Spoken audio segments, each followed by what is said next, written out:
ഹരി ഓം ഹരി ഓം. എല്ലാവർക്കും നമസ്കാരം. എല്ലാവർക്കും സുപ്രഭാതം, ശുഭദിനം.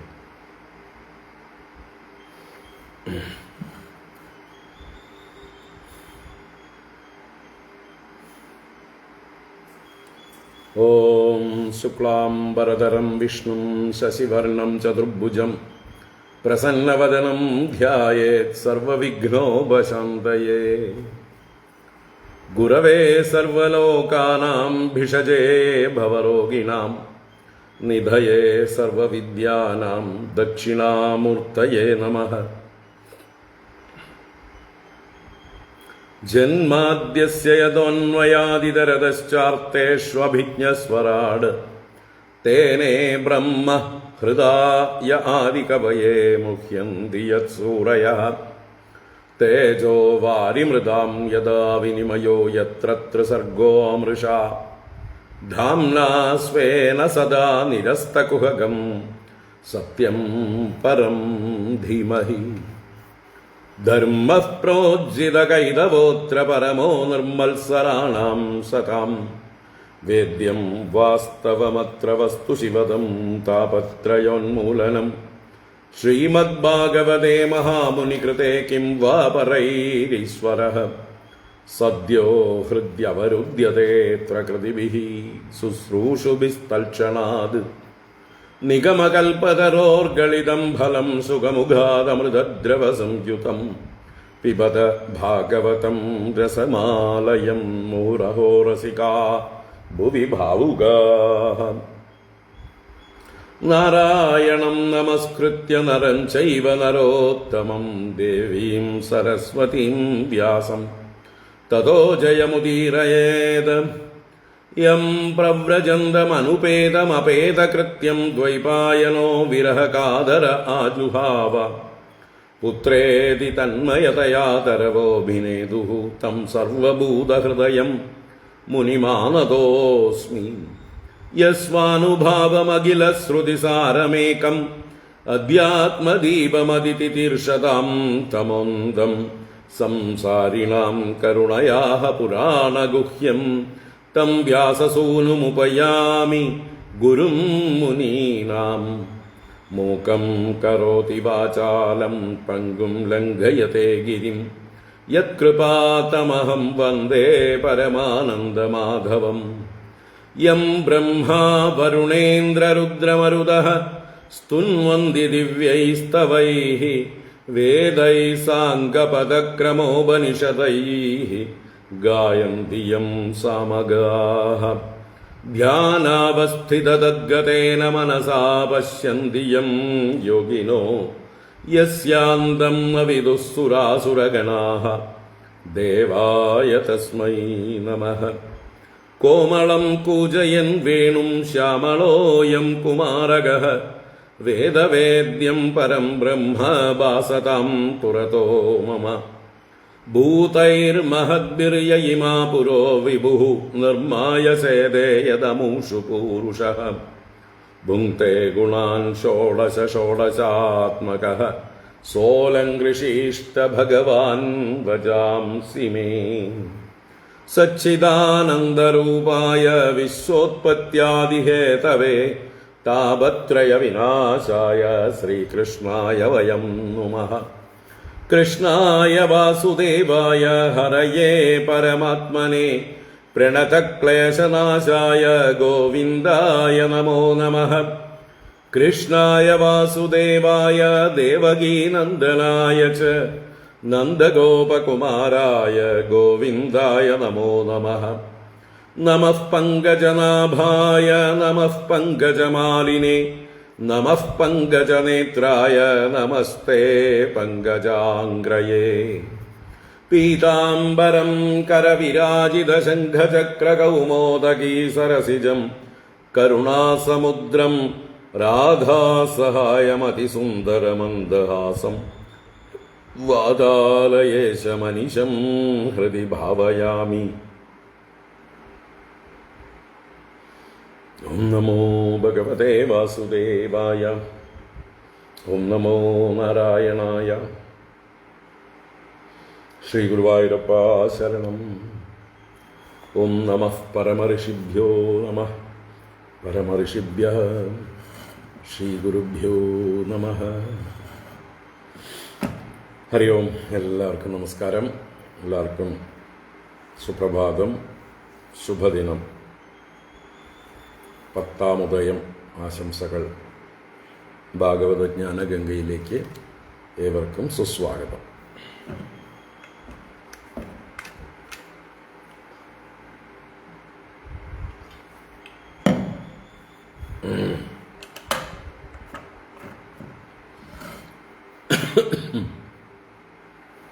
നാരായണ.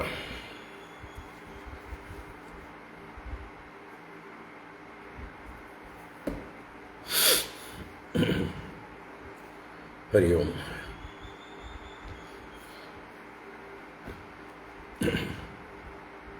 ഇന്ന് 10ാം ഉദയം. വിഷു പോലെ തന്നെ കർഷകർക്ക് പ്രാധാന്യമുള്ള ദിവസമാണ് 10ാം ഉദയം. സൂര്യൻ ഏറ്റവും ഉച്ചത്തിൽ നിൽക്കുന്ന ദിവസമാണ്. വിഷുവിന് ഉഴുതിട്ടുണ്ടെങ്കിൽ 10ാം ഉദയത്തിന് വിതയ്ക്കണം. അങ്ങനെയൊക്കെയാണ് പണ്ടത്തെ രീതികൾ. 10ാം ഉദയത്തിന് എന്ത് വിതച്ചാലും സൂര്യൻ്റെ അനുഗ്രഹം കൊണ്ട് സമൃദ്ധമായ വിളവുണ്ടാകും എന്നുള്ളതാണ്. അപ്പം നമ്മൾക്ക് ഇപ്പം എന്താ നമ്മൾ വിതയ്ക്കാൻ പോകുന്നത്? ഭാഗവത ധർമ്മം വിതയ്ക്കാം. നല്ല വിളവുണ്ടാവട്ടെ സൂര്യഭഗവാന്റെയും ഭഗവാന്റെ എല്ലാ അനുഗ്രഹം കൊണ്ട്. നമുക്ക് ഏകാദശ സ്കന്ധം 2ാം അധ്യായത്തിൽ നമ്മൾ ഭാഗവത ധർമ്മം കണ്ടുകൊണ്ടിരിക്കുകയാണ്. ഭാഗവത ധർമ്മത്തിലേക്ക് പ്രവേശിക്കണേ ഉള്ളൂ. നിമി നവയോഗി സംവാദം ആരംഭിച്ചു. നിമിയുടെ ചോദ്യങ്ങൾ അവതരിപ്പിച്ചു. ഇനി ആദ്യത്തെ മറുപടി കവിയിൽ നിന്നാണ്. ഭാഗവത ധർമ്മം നമ്മൾ 11ാം ശ്ലോകം മുതൽക്ക് വായിക്കാം.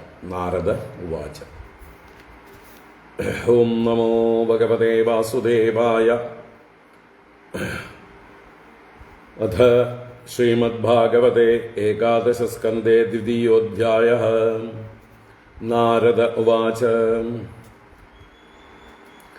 സമ്യഗേതദ്വ്യവസിതം ഭവതാ സത്വദർശഭ യത്പൃച്ഛസേ ഭാഗവതാൻ ധർമാൻ ത്വം വിശ്വഭാവനാൻ.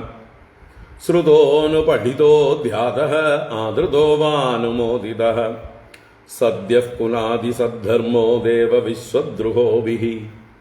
ത്വയാ പരമകല്യാണഃ പുണ്യശ്രവണകീർത്തനഃ സ്മാരിതോ ഭഗവാനദ്യ ദേവോ നാരായണോ മമ. അത്രാപ്യുദാഹരന്തീമമിതിഹാസം പുരാതനം ആർഷഭാണാം ച സംവാദം വിദേഹസ്യ മഹാത്മനഃ. പ്രിയവ്രതോ നാമ സുതോ മനോഃ സ്വായംഭുവസ്യ യഃ തസ്യാഗ്നീദ്രസ്തതോ നാഭിഃ ഋഷഭഃ തൽസുതസ്മൃതഃ. തമാഹുർവാസുദേവാംശം മോക്ഷധർമ്മ വിവക്ഷയ അവതീർണം സുതശതം തസ്യാസീത് ബ്രഹ്മപാരകം. തേഷാം വൈ ഭരതോ ജ്യേഷ്ഠോ നാരായണപരായണഃ വിഖ്യാതം വർഷമേതദ്യന്നാംനാ ഭാരതമത്ഭുതം. സ ഭുക്തഭോഗാം ത്യക്ത്വേമാം നിർഗതസ്തപസാ ഹരിം ഉപാസീനസ്തൽപദവീം ലേഭേ വൈ ജന്മഭിസ്ത്രിഭിഃ. തേഷാം നവനവദ്വീപപതയോസ്യ സമന്തതഃ കർമ്മതന്ത്രപ്രണീതാരഃ ഏകാശീതിർദ്വിജാതയഃ. നവാഭവന്മഹാഭാഗാമുനയോ ഹ്യർത്ഥശംസിനഃ ശ്രമണാവാദരശനാഃ ആത്മവിദ്യാവിശാരദാഃ. കവിർഹരിരന്തരിക്ഷഃ പ്രബുദ്ധഃ പിപ്പലായനഃ ആവിർഹോത്രോ ദദ്രുമിളഃ ചമസഃ കരഭാജനഃ. തയേതേ ഭഗവദ്രൂപം വിശ്വം സദസദാത്മകം ആത്മനോऽവ്യതിരേകേണ പശ്യന്തോ വ്യചരന്മഹീം. അവ്യാഹതേഷ്ടഗതയഃ സുരസിദ്ധസാധ്യഗന്ധർവയക്ഷനരകിന്നരനാഗലോകാൻ മുക്താശ്ചരന്തി മുനിചാരണഭൂതനാദവിദ്യാധരദ്വിജഗവാം ഭുവനാനി കാമം തയേകഥാ നിമേഹേ സത്രം ഉപജഗ്മുരു യദൃച്ഛയാ വിതായമാനം ഋഷിഭിഃ അജനാഭേ മഹാത്മനഃ താൻ ദൃഷ്ട്വാ സൂര്യസങ്കാശാൻ മഹാഭാഗവതാൻ നൃപഃ യജമാനോഗ്നയോ വിപ്രാഃ സർവ ഏവോപതസ്ഥിരേ വിദേഹസ്ഥാനഭിപ്രേത്യ നാരായണപരായണാൻ പ്രീതഃ സംപൂജയാൻ ചക്രേ ആസനസ്ഥാൻ യഥാർഹതഃ താൻ രോചമാനാൻ സ്വരുജാ ബ്രഹ്മപുത്രോപമാൻ നവ പപ്രച്ഛ പരമപ്രീതഃ പ്രസ്രയാവനതോ നൃപഃ വിദേഹ ഉവാച മന്യേ ഭഗവതഃ സാക്ഷാത് പാർഷദാൻവോ മധുദ്വിഷഃ വിഷ്ണോർഭൂതാനി ലോകാനാം പാവനായ ചരന്തി ദുർലഭോ മാനുഷോ ദേഹോ ദേഹിനാം ക്ഷണഭംഗുരഃ തത്രാപി ദുർലഭം മന്യേ വൈകുണ്ഠപ്രിയദർശനം അത ആത്യന്തികം ക്ഷേമം പൃച്ഛാമോ ഭവതോ നഗാഃ സംസാരേऽസ്മിൻ ക്ഷണാർദ്ധോപി സൽസംഗഃ സേവധിർനൃണാം ധർമാൻ ഭാഗവതാൻ ബ്രൂത യദി നഃ ശ്രുതയേ ക്ഷമം യൈഃ പ്രസന്നഃ പ്രപന്നായ ദാസ്യത്യാത്മാനമപ്യജഃ. ശ്രീനാരദ ഉവാച ഏവം തേ നിമിനാ പൃഷ്ടാ വസുദേവ മഹത്തമാഃ പ്രതിപൂജ്യാബ്രുവൻ പ്രീത്യാ സ സദസ്യ ഋത്വിജം നൃപം. കവിരുവാച മന്യേ കുതശ്ചിത് ഭയമച്യുതസ്യ പാദാംബുജോപാസനമത്ര നിത്യം ഉദ്വിഗ്നബുദ്ധേരസദാത്മഭാവാത് വിശ്വാത്മനായത്ര നിവർത്തത്തെ ഭീഃ. യേ വൈ ഭഗവതാ പ്രോക്താ ഉപായാ ഹ്യാത്മലബ്ധയേ അഞ്ജഃ പുംസാം അവിദുഷാം വിദ്ധി ഭാഗവതാൻ ഹിതാൻ. യാനാസ്ഥായ നരോ രാജന്ന പ്രമാദ്യേത കർഹിചിത് ധാവൻ നിമീല്യ വാ നേത്രേ ന സ്ഖലേന്ന പതേദിഹ. കായേന വാചാ മനസേന്ദ്രിയൈർവാ ബുദ്ധ്യാത്മനാ വാ പ്രകൃതി അനുസൃത സ്വഭാവാത് കരോതി യദ്യത് സകലം പരസ്മൈ നാരായണായേതി സമർപ്പയേത്തത്. ഭയം ദ്വിതീയാഭിനിവേശതഃ സ്യാത് ഈശാദപേതസ്യ വിപര്യയോ സ്മൃതിഃ. തന്മായയാദോ ബുധ ആഭജേത്വം ഭക്ത്യൈകയേശം ഗുരുദേവതാത്മാ. അവിദ്യമാനോപ്യവഭാതി ഹി ദ്വയോ ധ്യാതുർധിയാ സ്വപ്നമനോരഥൗ യദാ തൽകർമ്മസങ്കൽപ്പവികൽപകം മനോബുധോ നിരുന്ദ്യാത് അഭയം തതസ്യാത്. ശൃണ്വൻ സുഭദ്രാണി രഥാംഗപാണേഃ ജന്മാനി കർമാണി ച യാനി ലോകേ ഗീതാനി നാമാനി തദർത്ഥകാനി ഗായൻ വിലജ്ജോ വിചരേദസംഗഃ. ഏവം വ്രതസ്വപ്രിയനാമകീർത്യാ ജാതാനുരാഗോ ധൃതചിത്ത ഉച്ചൈഃ ഹസത്യതോ രോദിതിരൗതികായതി ഉന്മാദവൻ നൃത്യതി ലോകബാഹ്യഃ. ഖം വായുമഗ്നിം സലിലം മഹീം ച ജ്യോതിംഷി സത്വാനി ദിശോ ദ്രുമാദീൻ സരിൽ സമുദ്രാംശ്ച ഹരേ ശരീരം യത്കിഞ്ച ഭൂതം പ്രണമേതനന്യഃ. ഭക്തിഃ പരേശാനുഭവോ വിരക്തിഃ അന്യത്ര ചൈഷത്രിക ഏകകാലഃ. പ്രപദ്യമാനസ്യ യഥാ സ്നതസ്യുഃ തുഷ്ടിഃ പുഷ്ടിക്ഷുതപായോനുഘാസം ഇത്യച്യുതാംഗ്രിം ഭജതോനുവൃത്യാ ഭക്തിർവിരക്തിർഭഗവൽ പ്രബോധഃ. ഭവന്തി വൈ ഭാഗവതസ്യ രാജൻ തതഃ പരാം ശാന്തിമുപൈതി സാക്ഷാത്. സർവത്ര ഗോവിന്ദനാമ സങ്കീർത്തനം ഗോവിന്ദ ഗോവിന്ദ. നാരായണാഖില ഗുരോ ഭഗവൻ നമസ്തേ. നാരായണാഖില ഗുരോ ഭഗവൻ നമസ്തേ.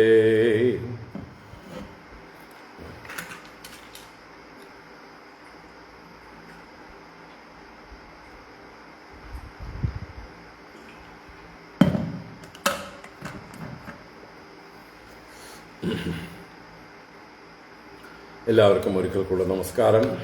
എല്ലാവർക്കും ശുഭദിനം. ഭാഗവത ജ്ഞാനഗംഗയിലേക്ക് സുസ്വാഗതം. ഇപ്പം നമ്മൾ ഇടയ്ക്കിടയ്ക്ക് ദ്വാരകയിൽ വന്ന് താമസിക്കുന്ന നാരദ മഹർഷി ഒരിക്കൽ വസുദേവന്റെ ഗൃഹത്തിലേക്ക് ചെന്നപ്പോൾ വസുദേവർ അദ്ദേഹത്തെ വിധിയാമരണം സൽക്കരിച്ച ശേഷം ഭാഗവത ധർമ്മം ഉപദേശിക്കണമെന്ന് ആവശ്യപ്പെട്ടു. അതിന് നാരദ മഹർഷി വസുദേവരെ പ്രശംസിച്ചുകൊണ്ട് ഒരു ഇതിഹാസ രൂപേണ ഭാഗവത ധർമ്മത്തെ അവതരിപ്പിക്കുകയാണ്. പണ്ട് നിമി ചക്രവർത്തിക്ക് നവയോഗികൾ ഉപദേശിച്ചതായിട്ടുള്ള അതേ ഭാഗവത ധർമ്മം അങ്ങേക്ക് ഉപദേശിച്ചു തരാമെന്ന് പറയുകയാണ്. അപ്പോൾ ആ നിമി അല്ലെങ്കിൽ നവയോഗികൾ ആരാണെന്ന് പറയാൻ വേണ്ടി പ്രിയവ്രതൻ്റെ ആ വംശപരമ്പരയും അതിൽ ഋഷഭദേവന്റെ 100 മക്കളിൽ ഭരതനെയും ഭരതന്റെ സഹോദരന്മാരായിട്ടുള്ള ബാക്കിയുള്ളവരെയും എല്ലാം വിസ്തരിച്ച് പറഞ്ഞ് അതിൽ നവയോഗികൾ ആരൊക്കെയാണെന്ന് എടുത്തു പറഞ്ഞു. കവി, ഹരി, അന്തരീക്ഷ, പ്രബുദ്ധ, പിപ്പലായന, ആവിർഹോത്ര, ദ്രുമിള, ചമസ, കരഭാജന. അപ്പോൾ ഇതിൽ അവർ ഈ വിശ്വത്തെ തന്നെ, സ്ഥൂലവും സൂക്ഷ്മവുമായ വിശ്വത്തെ ഈശ്വര സ്വരൂപമായി തങ്ങളിൽ നിന്ന് വ്യത്യാസമില്ലാതെ അഭേദമായി തന്നെ കണ്ടുകൊണ്ട് ഭൂമിയിൽ സഞ്ചരിക്കുന്നവരായിരുന്നു. അവരുടെ ഗതി സ്വച്ഛന്തമായിരുന്നു. ആരും അവരെ തടയുമായിരുന്നില്ല. ഏത് ലോകത്തും അവർക്ക് പ്രവേശിക്കാമായിരുന്നു. അങ്ങനെ യഥേഷ്ടം ലോകങ്ങളിലെല്ലാം സഞ്ചരിച്ചുകൊണ്ട് അവർ ഒരിക്കൽ യാദൃച്ഛികം എന്ന പോലെ നിമിയുടെ സത്രത്തിലേക്ക് ഉപഗമിച്ചു. ഋഷിമാരാൽ നടത്തപ്പെടുന്നതായിട്ടുള്ള ആ യജ്ഞം അല്ലെങ്കിൽ സത്രം അജനാഭം അഥവാ ഭാരതദേശത്തിൽ തന്നെയായിരുന്നു. ഈ നവയോഗികളെ സൂര്യസങ്കാശന്മാരായ മഹാഭാഗവതന്മാരായ ഇവരെ കണ്ട് യജമാനനായ നിമിയും അതുപോലെ പുരോഹിതന്മാരും അഗ്നികൾ പോലും ദേവതാരൂപത്തിൽ എഴുന്നേറ്റ് ഇവരെ സ്വീകരിച്ചു. ആ നാരായണ പരായണന്മാരായ നവയോഗികളോട് അവരെ പൂജിച്ചതിന് ശേഷം, ആസനസ്ഥരാക്കിയതിന് ശേഷം വിനയത്തോടുകൂടെ നമസ്കാരപൂർവം ചോദ്യം ചെയ്തു എന്ന് പറഞ്ഞു. ആ ചോദ്യങ്ങളാണ് വിദേഹ ഉവാച. മന്യേ ഭഗവത സാക്ഷാത് പാർഷദാൻവോ മധുദ്വിഷ. അല്ലയോ നിങ്ങളെ ആ മധുദ്വിഷനായ മധുദ്വേഷിയായ ആ ഭഗവാന്റെ പാർഷദന്മാരെന്ന് ഞാൻ കണക്കാക്കുന്നു. ആ ഭഗവാന്റെ ഭൂതങ്ങളാണല്ലോ ലോകത്തെ പവിത്രീകരിക്കാനായി സഞ്ചരിച്ചുകൊണ്ടിരിക്കുന്നത്. മനുഷ്യ ശരീരം ലഭിക്കുക എന്നുള്ളത് അത്യന്ത ദുർലഭമാണ്, ക്ഷണഭംഗുരമാണ്.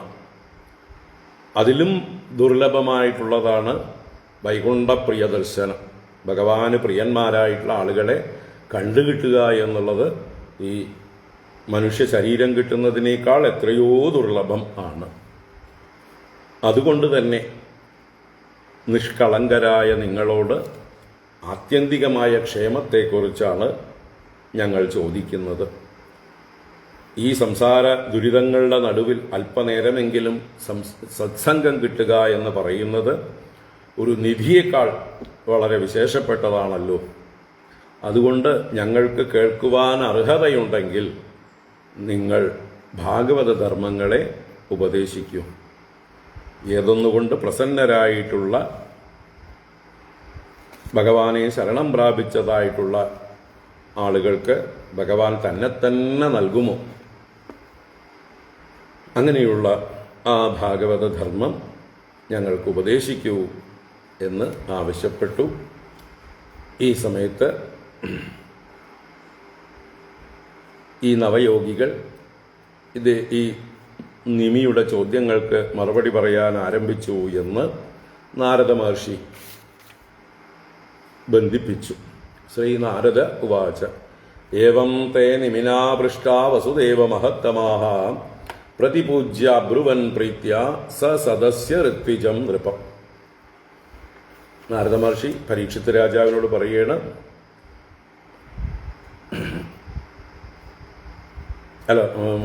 നാരദ മഹർഷി വസുദേവരോട് പറയണം, ഹേ വസുദേവ, ഏവം നിമിനാപൃഷ്ടാഹ മഹത്തമാഹ, ഇപ്രകാരം നിമിയാൽ പ്രശ്നം ചെയ്യപ്പെട്ടവരായ ആ മഹത്തമന്മാർ, മഹാത്മാക്കളിൽ വെച്ച് ശ്രേഷ്ഠന്മാരായിട്ടുള്ളവർ പ്രതിപൂജ്യ ആ നിമിയെ ബഹുമാനിച്ചുകൊണ്ട് അല്ലെങ്കിൽ അദ്ദേഹത്തെ അഭിനന്ദിച്ചുകൊണ്ട് ഇത്രയും നല്ല കാര്യം ചോദിച്ചതിന് പ്രതിപൂജ്യ അങ്ങോട്ട് ബഹുമാനിച്ചുകൊണ്ട് പ്രീത്യ അബ്രുവൻ പ്രേമപൂർവം പറഞ്ഞു എന്നാ. ആരോട്? നൃപനോട്. എങ്ങനെയുള്ള നൃപനോട്? സദസ്യ ഋത്വിജം നൃപം. സദസ്യരോടും പുരോഹിതന്മാരോടും കൂടി ഇരിക്കുന്നവനായ ആ രാജാവ് നിമി ചക്രവർത്തിയോട് ഈ നവയോഗികൾ മറുപടി പറയാൻ ആരംഭിച്ചു. അദ്ദേഹത്തെ ബഹുമാനിച്ചുകൊണ്ട് അഭിനന്ദിച്ചുകൊണ്ട്. അതുവരെയാണ് പറഞ്ഞു നിർത്തിയത്. ഇനി കവിരുവാച എന്നാണ് നവയോഗികളുടെ ഭാഷണം ആരംഭിക്കുന്നത്. ഒരു മിനിറ്റ്, ഫാനിൻ്റെ കാറ്റ് ഒട്ടും കിട്ടുന്നില്ല.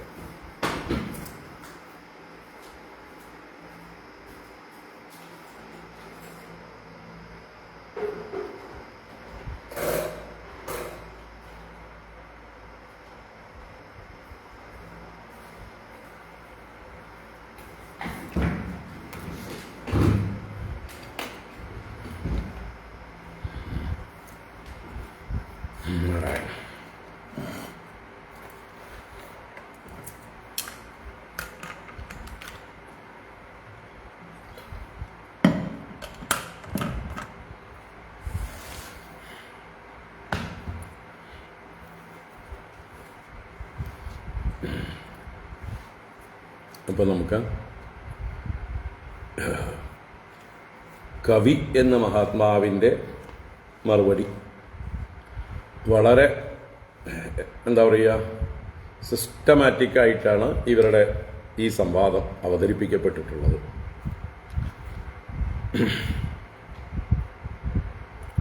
കവി പറയുന്ന ഭാഗവത ധർമ്മം 33 മുതൽ 43 വരെയുള്ള 11 ശ്ലോകങ്ങൾ, അത് അടുക്കും ചിട്ടയോടും കൂടി ക്രമത്തിൽ നമ്മളെ വിഷയം വളരെ കൃത്യമായിട്ട് വ്യക്തമായിട്ട് മനസ്സിലാക്കി തരുന്നു. നമ്മളൊന്ന് വേണ്ട പോലെ ശ്രദ്ധയോടെ ശ്രവിച്ചാൽ മാത്രം മതി. വ്യക്തമായിട്ടാണ്, വളരെ ലളിതമായിട്ടാണ് ഈ കവിയുടെ അവതരണം എന്ന് പറയാം. അത് കഴിഞ്ഞ് പിന്നെ ഓരോരോ ചോദ്യങ്ങൾക്ക് മറ്റ് യോഗികളും അതേപോലെ തന്നെ വ്യക്തമായിട്ടാണ് മറുപടി. ഇത്രയും മനോഹരമായിട്ടുള്ളൊരു സംവാദം ഈ 9 യോഗികളും കൃത്യമായിട്ടുള്ള ചോദ്യങ്ങൾക്ക് കൃത്യമായിട്ടുള്ള ക്ലാരിറ്റിയോടുകൂടി കൊടുക്കുന്നതായിട്ടുള്ള മറുപടി. ഇതൊന്നു വേണ്ട പോലെ പഠിച്ചാൽ തന്നെ സകല വേദാന്തങ്ങളും പഠിച്ചതിൻ്റെ സാരം ആയി എന്ന് പറയാം. ഈ 2-ാം അധ്യായം, 3-ാം അധ്യായം, 4-ാം അധ്യായം, 5-ാം അധ്യായം, ഈ 4 അധ്യായങ്ങളിലൂടെ ഈ ഭാഗവത ധർമ്മം ശരിക്കും നമ്മുടെ ഭഗവത്ഗീതയുടെയും മറ്റുള്ള ഗീതകളുടെയും എല്ലാം ഒരു സംഗ്രഹമായിട്ടുള്ള സാരമായിട്ടുള്ള ഭാഗമാണ്, ആശയമാണ്. അപ്പോൾ നമുക്കത് വേണ്ട പോലെ ഗ്രഹിക്കാൻ സാധിക്കട്ടെ, അല്ലേ? അതിന് ഗുരു പരമ്പര അനുഗ്രഹിക്കട്ടെ. കവിരുവാച മന്യേ കുതശ്ചിദ്ഭയമച്യുതസ്യ പാദാംബുജോപാസനമത്ര നിത്യം ഉദ്വിഗ്നബുദ്ധേരസദാത്മഭാവാത് വിശ്വാത്മനാ യത്ര നിവർത്തതേ ഭീഃ.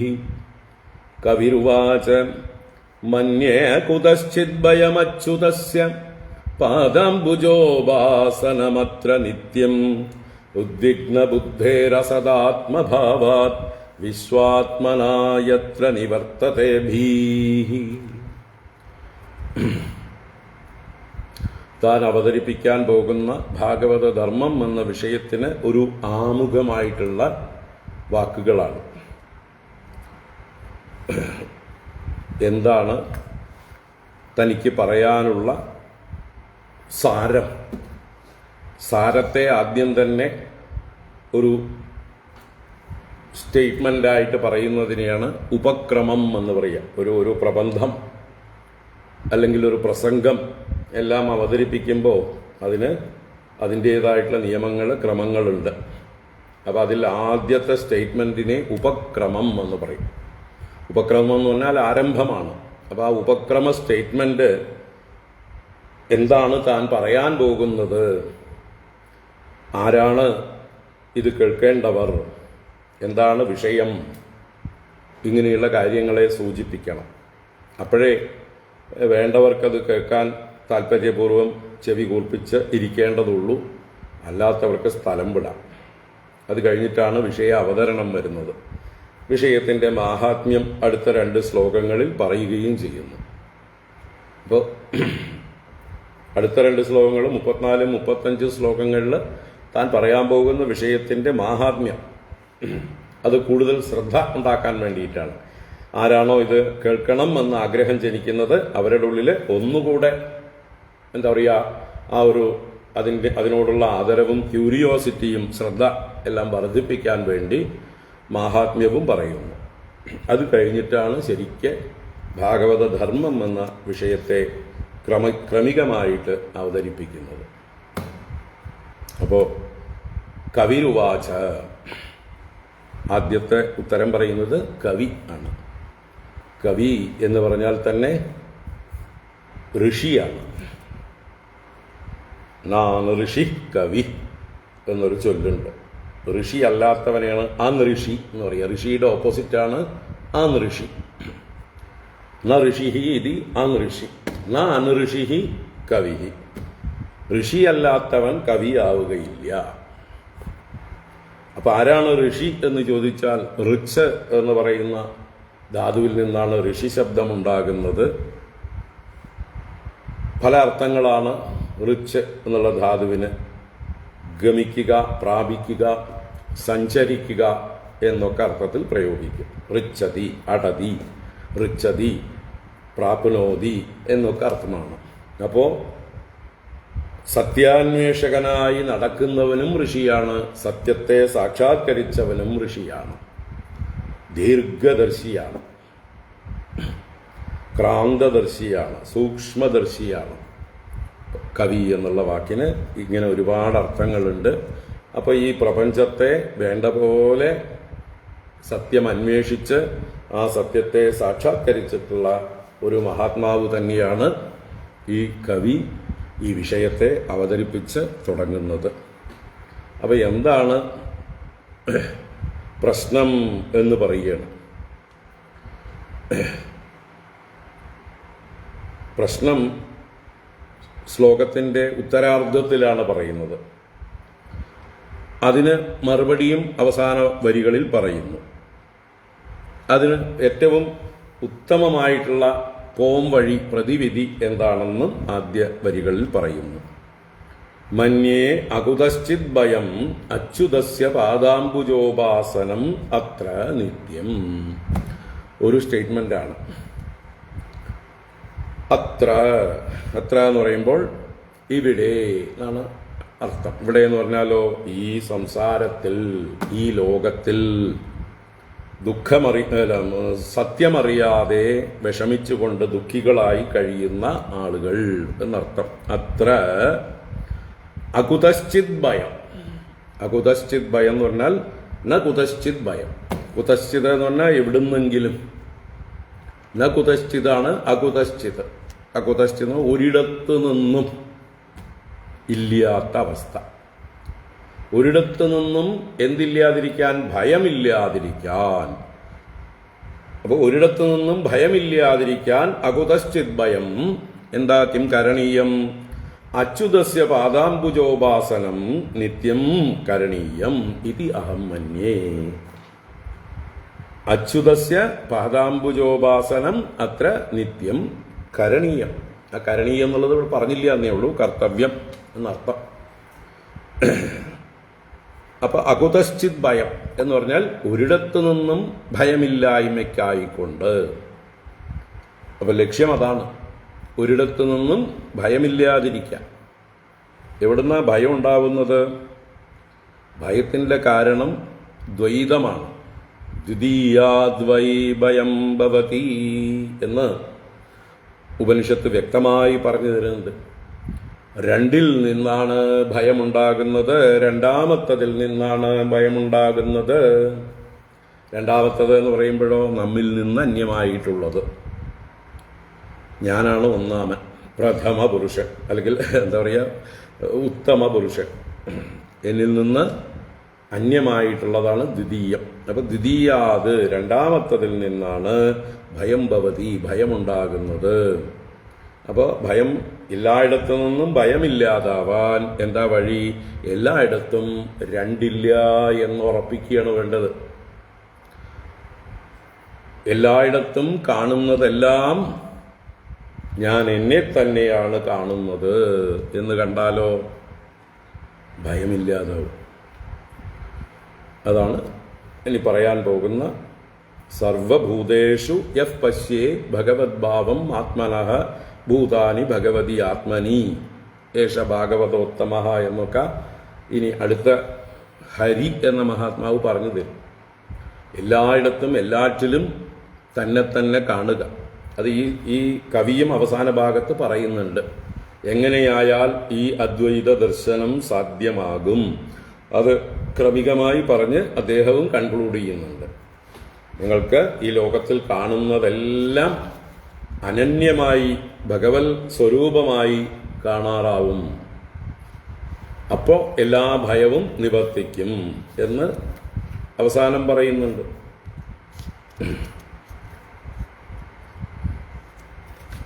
41 ശ്ലോകത്തില് ഖം വായുമഗ്നിം സലിലം മഹീഞ്ച ജ്യോതിംഷി സത്വാനി ദിശോ ദ്രുമാദീൻ സരിൽ സമുദ്രാശ്ച ഹരേ ശരീരം യത്കിഞ്ച ഭൂതം പ്രണമേതനന്യഃ ഭക്തിഃ പരേശാനുഭവോ വിരക്തിഃ അന്യത്ര ചൈഷത്രിക ഏകകാലഃ പ്രപദ്യമാനസ്യ യദാ സ്നദസ്യുഃ തുഷ്ടി പുഷ്ടിച്യുതപായോനുഗാസം. ഇങ്ങനെ എല്ലാം പഞ്ചഭൂതങ്ങളെയും പ്രകൃതിയിലുള്ള സകല ചരാചരങ്ങളെയും ഭഗവാന്റെ ശരീരമായി, ഹരേഹേ ശരീരം യത്കിഞ്ചഭൂതം, എന്തൊക്കെ ഉണ്ടായിട്ടുണ്ടോ അതെല്ലാം ഹരിയുടെ ശരീരമാണെന്ന് ഭാവന ചെയ്ത് പ്രണമേത് അനന്യഃ, അനന്യഭാവത്തോടെ പ്രണമിക്കണം. അങ്ങനെ പ്രണമിക്കുമ്പോൾ അവയോടെല്ലാം പ്രേമമുണ്ടാവും, എല്ലാം ഈശ്വര സ്വരൂപമാണെന്ന് ഉള്ള ഭാവമുണ്ടാകും, അങ്ങനെ വിരക്തി ഉണ്ടാകും എന്നെല്ലാം പിന്നീട് പറയാൻ പോകുന്നുണ്ട്. അപ്പോൾ ചികിത്സ പിന്നീടാണ്. ആദ്യം രോഗം ഐഡന്റിഫൈ ചെയ്യണ വേണ്ടത്, അല്ലേ? രോഗം എന്താണെന്ന് ഡയഗ്നോസിസ് ചെയ്താൽ ചികിത്സ എളുപ്പമാവും. ഇപ്പോഴത്തെ തലമുറയിലുള്ള ഡോക്ടർമാർക്ക് രോഗം എന്താണെന്ന് തിരിച്ചറിയാൻ കഴിയാത്തതാണ് ഏറ്റവും വലിയ പ്രശ്നം. അവർ കൂടുതൽ സ്പെഷ്യലൈസ് ചെയ്ത് സാമാന്യം വേണ്ട ബോധം പോലും കുറഞ്ഞിട്ടുണ്ടോ എന്നൊരു സംശയം. അതിനാണിപ്പോൾ അനേക ടെസ്റ്റുകൾ നടത്തിക്കുന്നത് നമ്മളെ കൊണ്ട്, അല്ലേ? മറ്റേ പണ്ടത്തെ ഡോക്ടർമാരായിരുന്നെങ്കിൽ ഒന്ന് നാഡി പിടിച്ചാൽ മാത്രം മതി, ഒരു നിമിഷം കൊണ്ട് അവർ കാര്യം പറയും. വേറെ അവർക്ക് ഒരു ടെസ്റ്റിൻ്റെയും ആവശ്യമില്ല, ഒറ്റപ്പെടുത്താൻ മതി. പണ്ടത്തെ ആയുർവേദ വൈദ്യന്മാരാണെങ്കിലും ശരി, അവർക്ക് ഒരാളെ നോക്കിയാൽ ലക്ഷണത്തിൽ നിന്ന് അറിയാം, കൈയൊന്ന് പിടിച്ചാൽ ഉറപ്പുമായി. വേറെ ഒരു സ്കാനിങ്ങിൻ്റെയും ഒരു മെഷീൻ്റെ ഉള്ളിലും കയറി ഇറങ്ങേണ്ട ആവശ്യമില്ല. ഇപ്പോൾ എല്ലാ ആശുപത്രികളും ബിസിനസ്സായി കഴിഞ്ഞപ്പോൾ എല്ലാം യന്ത്രങ്ങളെ കൊണ്ടാണ് അന്വേഷിപ്പിക്കുന്നത്. അപ്പോൾ ഇവിടെ ആദ്യം അറിയേണ്ടത് പ്രശ്നം എന്താണെന്നാണ്. ആ പ്രശ്നമാണ് 3-ാമത്തെ വരിയിൽ പറയുന്നത്. അപ്പോൾ അകുതശ്ചിത് ഭയം, ഒരിടത്തു നിന്നും ഭയമില്ലാതിരിക്കുവാൻ അച്യുതസ്യ പാദാംബുജോപാസനം അത്ര നിത്യം കർത്തവ്യം ഇതി അഹം മന്യേ. മന്യേ എന്നുള്ളത് ഞാൻ നിശ്ചയിക്കുന്നു, അല്ലെങ്കിൽ ഞാൻ കരുതുന്നു, എൻ്റെ അഭിപ്രായം എന്നൊക്കെ അർത്ഥത്തിലാണ് മന്യേ. അഹം മന്യേ, ഐ തിങ്ക് എന്നുള്ള അർത്ഥത്തിലാണ് പറയുന്നത്. അപ്പോൾ എന്താണ് അച്യുതസ്യ പാദാംബുജ ഉപാസനം? അച്യുതൻ എന്ന് പറഞ്ഞാൽ തന്നെ ച്യുതിയില്ലാത്തവനാണ്, മാറ്റം ഇല്ലാത്തവൻ, നാശം ഇല്ലാത്തവൻ. സ്വരൂപത്തിൽ നിന്ന് ച്യുതിയില്ലാത്തവനെയാണ് അച്യുതൻ എന്ന് പറയുന്നത്. അപ്പോൾ സ്വരൂപം മാറാത്തത് എന്താണ്? ഈ പ്രപഞ്ചത്തിൽ എന്താണ് സ്വരൂപം മാറാത്തതായിട്ടുള്ളത്? ഈ പ്രപഞ്ചത്തിൽ കാണുന്നതെല്ലാം മാറ്റമുള്ളതാണ്. അപ്പം അതൊന്നും അച്യുതനല്ല. പിന്നെയോ അതിന് ആധാരഭൂതമായിരിക്കുന്ന വസ്തുവാണ് അച്യുതൻ. എങ്ങനെയാണോ ആഭരണങ്ങളെല്ലാം ച്യുതിയുള്ളതാണ്, അതിന് കാരണമായിരിക്കുന്ന സ്വർണം അച്യുതമാണ്. സ്വർണത്തിന് മാറ്റമില്ല. സ്വർണം സ്വർണമായി തന്നെ ഇരിക്കുന്നു. അതിൻ്റെ തൂക്കമൊന്നും കുറയുന്നില്ല. അതിനെ നിങ്ങൾ വിവിധ ആഭരണങ്ങളായി മാറ്റുന്നു. ആഭരണങ്ങളുടെ രൂപത്തിനും പേരിനുമാണ് മാറ്റം സംഭവിക്കുന്നത്, ച്യുതി ഉണ്ടാകുന്നത്. സ്വർണം സ്വർണമായിട്ട് സ്ഥായിയായി തന്നെ ഇരിക്കുന്നു. മൺപാത്രങ്ങളെല്ലാം ച്യുതിയുള്ളതാണ്, മണ്ണ് മാത്രമാണ് സത്യം. അല്ലേ? മൃത്തികേത്യവ സത്യം. ബാക്കിയുള്ളതെല്ലാം വാചാലംബനം വികാരോ നാമധേയം. വാക്കിന് ആലംബനമായിട്ടുള്ള നാമധേയങ്ങൾ മാത്രമാണ് ഈ വികാരങ്ങളെല്ലാം. പാത്രങ്ങൾ, വിവിധ പാത്രങ്ങളെല്ലാം മണ്ണിൻ്റെ വികാരങ്ങൾ മാത്രമാണ്. മണ്ണ് കോൺസ്റ്റന്റ് ആണ്, പാത്രങ്ങൾ വേരിയന്റ് ആണ്, മാറിക്കൊണ്ടേയിരിക്കുന്നതാണ്. അപ്പോൾ നമുക്ക് ഭയമില്ലാതിരിക്കാൻ ഈ മാറിക്കൊണ്ടിരിക്കുന്നതിനെ പിടിച്ചാൽ ഭയമില്ലായ്മയുണ്ടാകുമോ? അതാണ് അടുത്ത വരിയിൽ പറയാൻ പോകുന്നത്. ഉദ്വിഗ്ന ബുദ്ധേഹ അസദാത്മഭാവാത്. അസത് ആത്മഭാവാത് ഉദ്വിഗ്ന ബുദ്ധേഹേ. നമ്മുടെ ബുദ്ധിക്ക് ഉദ്വേഗമുണ്ടാകുന്നത്. നമ്മളൊക്കെ ഉദ്വിഗ്ന ബുദ്ധികളാണ്. ഉദ്വിഗ്ന ബുദ്ധി എന്ന് പറഞ്ഞാൽ ഉദ്വേഗമുള്ള ബുദ്ധിയോട് കൂടിയവർ. എന്താണ് ഉദ്വേഗം? ആങ്ഷ്യസ്നെസ്, ആങ്സൈറ്റി, വറി, അല്ലേ? എപ്പോഴും ഭയം. എല്ലാം നഷ്ടപ്പെട്ടു പോകുമോ? നമ്മൾ സ്ഥിരമാണെന്ന് കരുതുന്നതെല്ലാം, നമ്മുടെ കൂടെ നിൽക്കണമെന്ന് ആഗ്രഹിക്കുന്നതെല്ലാം നശിക്കുമോ എന്നുള്ള ഭയം എപ്പോഴും നമ്മൾ പുറകെയുണ്ട്. നമ്മളുടെ പ്രിയപ്പെട്ടവർ നശിക്കുമോ? നമ്മൾ സമ്പാദിച്ച ധനം നശിക്കുമോ? നമ്മുടെ ഗൃഹം നശിക്കുമോ? വാഹനങ്ങൾ നശിക്കുമോ? നമ്മൾ ഉണ്ടാക്കി വെച്ച ബാങ്ക് ബാലൻസ് ആരെങ്കിലും അടിച്ചു മാറ്റുമോ? അല്ലെങ്കിൽ ഏതെങ്കിലും തരത്തിൽ അത് വിലയില്ലാതായി പോകുമോ? നമ്മൾ വാങ്ങിച്ചു കൂട്ടുന്ന സ്വർണത്തിൻ്റെ വില ഇടിഞ്ഞു പോകുമോ? ഷെയർ മാർക്കറ്റിൽ നമ്മൾ ഇൻവെസ്റ്റ് ചെയ്തിട്ടുള്ള അതിൻ്റെയൊക്കെ വില ഇടിഞ്ഞു പോകും. ഇതെല്ലാം നമ്മൾ വാസ്തവത്തിൽ സുരക്ഷിതത്വത്തിന് വേണ്ടിയിട്ടാണ് വാങ്ങിക്കൂട്ടിയിട്ടുള്ളത്. പക്ഷെ അത് തന്നെ ഭയകാരണമായി മാറുകയാണ്. എന്താണോ സുരക്ഷിതത്വത്തിന് വേണ്ടി നമ്മൾ ആശ്രയിച്ചിരിക്കുന്നത്, അത് നമ്മൾക്ക് ഏറ്റവും അധികം ഭയം നൽകുന്നു.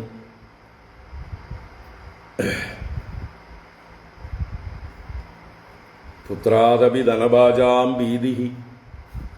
അത് ഏറ്റവും പ്രശ്നം. ധനം കൂടുതലുള്ളവർക്ക് സ്വന്തം മക്കളെയാണ് ഏറ്റവും പേടിയുന്ന. അതുപോലെ ഏറ്റവും അടുത്ത് നിൽക്കുന്ന വിശ്വസ്തരെന്ന് കരുതുന്ന ആളുകളെയാണ് ഏറ്റവും അവിശ്വാസവും ഉള്ളത്. സ്വന്തം കൂടെ നിൽക്കുന്ന ആളുകളെയാണ് വലിയ ധനികന്മാർക്ക് കൂടുതൽ ഭയം. എന്തുകൊണ്ടെച്ചാൽ അവർക്ക് എല്ലാ രഹസ്യങ്ങളും അറിയാം. നമ്മുടെ ബാങ്കുകൾ എവിടെയൊക്കെയാണ്, ഏതൊക്കെയാണ്, ഏതൊക്കെ അക്കൗണ്ടിലാണ് നമ്മൾ ഡെപ്പോസിറ്റുകൾ ഇട്ട് വെച്ചിരിക്കുന്നത്, ഏതൊക്കെ ഷെയറിലാണ്, എവിടെയാണ് സ്വർണം വെച്ചിട്ടുള്ളത്, അലമാരയിൽ എവിടെയാണ് ക്യാഷ് വെച്ചിട്ടുള്ളത്, അല്ലേ? ആർക്കൊക്കെ കടം കൊടുത്തിട്ടുണ്ട്, ഇതെല്ലാം അറിയുന്ന ആളുകൾ നമ്മുടെ കൂടെ നടക്കുന്ന ലോയൽ എന്ന് കരുതുന്നതായിട്ടുള്ള ആളുകളെ ഏറ്റവും അധികം ഭയം ഉണ്ടാവുമാർക്ക്? ധനികന്മാർക്ക്. അതിനങ്ങനെയുള്ള ധനികന്മാരുടെ കൂടെ ഒന്ന് പഴകി നോക്കിയാൽ മതി. അവർക്ക് എപ്പോഴും ശങ്കയാണ്.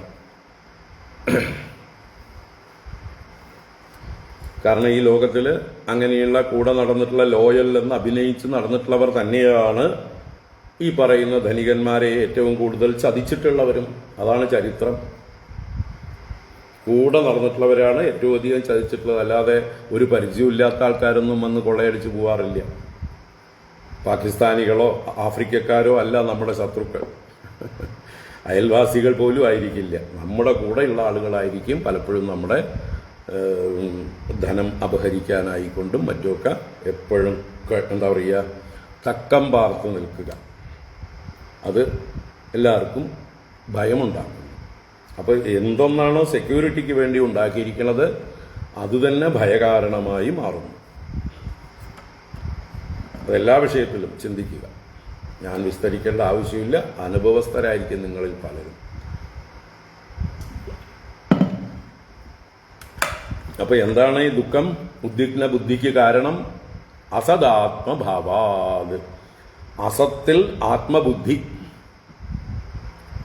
അസത്തായ വസ്തുക്കളിൽ സത്തെന്ന ഭാവം. ആത്മബുദ്ധി എന്ന് പറയുമ്പോൾ ആത്മാ എന്ന ശബ്ദത്തിന് ഒരുപാട് അർത്ഥമുണ്ട്. അവനവൻ എന്നുള്ള അർത്ഥവുമുണ്ട്. ഇവിടെ ആദ്യത്തെ അർത്ഥമെടുത്താൽ അസത്തായ ശരീരാദികളിൽ ആത്മബുദ്ധി എന്നൊരർത്ഥം. നമ്മുടെ ശരീരാദികൾ അസത്താണ്. ഏറ്റവും പെട്ടെന്ന് നശിച്ചു പോകുന്ന സാധനമാണ്. ശീര്യമാണത്വാത് ശരീര, ദഹ്യമാനത്വാത് ദേഹ. നിരന്തരം ദഹിച്ചുകൊണ്ടേയിരിക്കുന്നതാണ്. എപ്പോൾ വേണമെങ്കിൽ ഇത് പ്രവർത്തനം നിലച്ചു പോകാം. അല്ലേ? എത്ര എത്ര ആളുകളാണ് അപകടങ്ങളിൽ, വളരെ ആരോഗ്യവാന്മാരായിട്ടുള്ള ആളുകൾ നിത്യവും നമ്മൾ കണ്ടുകൊണ്ടിരിക്കുന്നത്.